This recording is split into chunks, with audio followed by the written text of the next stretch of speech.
My dear friends, beautiful words are spoken to us in the 6th chapter of St. John's Gospel. It is called the Bread of Life Discourse, and today's excerpt is from that 6th chapter. Here's an example of one of the beautiful words.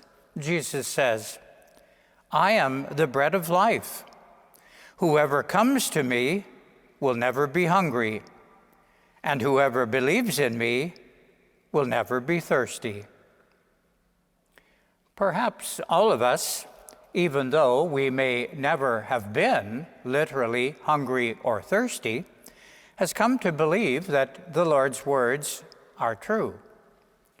However, consider if you were a priest in a famine-stricken country.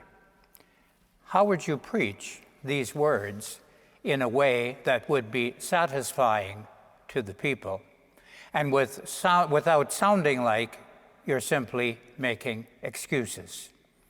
There is a challenge there. Similarly, from the 6th chapter of St. John, we can say that Jesus is the source of our nourishment and our transformation. Is it true? Certainly all of us would say, yes, of course it's true. Jesus is my nourishment and my transformation. Yet, how often do we think of that? There is a danger that these words from the gospel can become ho-hum, rather meaningless words that simply fall from our mouth without us understanding or even contemplating the meaning.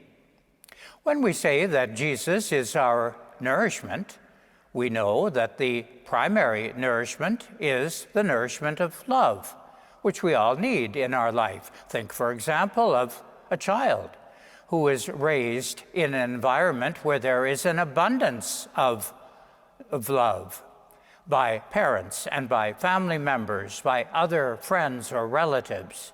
That child grows, no doubt, to be a healthy and happy person. On the other hand, if the child is raised in an environment where there is a lack of expressed love, the child may suffer some serious damage.